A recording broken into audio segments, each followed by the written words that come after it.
bandeko na ye awa lelo pona koloba na bino le 21 ba papa ba maman bandeko bilenge boya ebele le 21 à 17h na stade du Martyr to pousser bandeko na biso ba Léopard to ko gagner match contre Soudan du Sud to repenser sur bandeko na biso ya est bino boyebi makambo ezoleka na est boye ebele to compatir pona bandeko na biso bazali banda na est.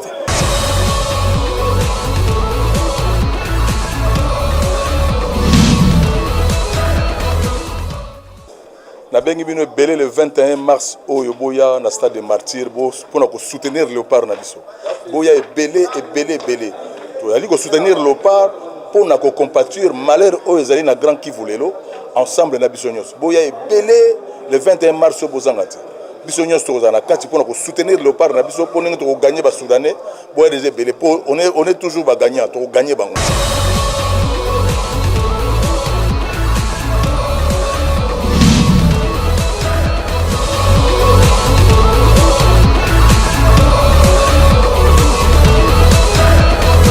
Le pays en guerre, oui, mais le sport contribue que paix en est là.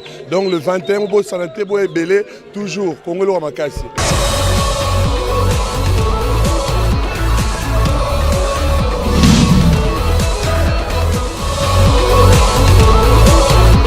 Belé, le 21 mars, on a qualification dans l'histoire Coupe du Monde.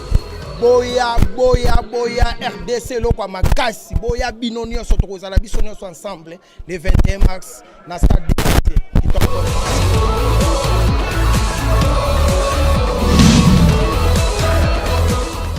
Boya Belé le 21 mars, à 17h, dans le stade du Martyr, pour soutenir l'équipe nationale de la Biso à Congo, Bisonio Sotrozala Wana, Boya Belé, Sotrozala Wana, Bisonio.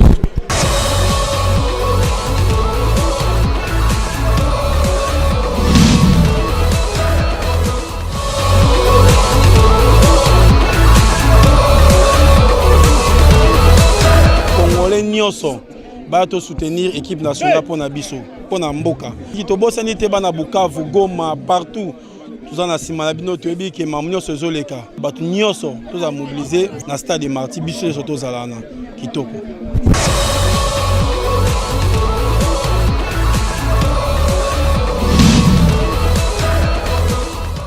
na yelelo wa pona koyebisa bino vendredi le 21 mars biso nyonso ba congolais tozala bomoko vendredi le 21 mars tokutana bongo na stade ya Martyr na match munene oyo équipe nationale na biso ba Léopard bakobeta ndembo ba jeune ba mama lelo partout lelo mbezala base ezala ni tokomo na bamboka totambola ka bayaka match toya kokumisa équipe na biso pona biso bango pe bakozala na bokasi ya kotia ba mingete alors tozala compatir yango elongo na bandeko na biso on ndenge bazana ba problème na l'est non tozala na bango elongo ba mona teka tobosani bango po bango pe bazwa courage ya kolanda biso pe awa po mukolo wana ekoyinda omoni ndenge sopi bino chaba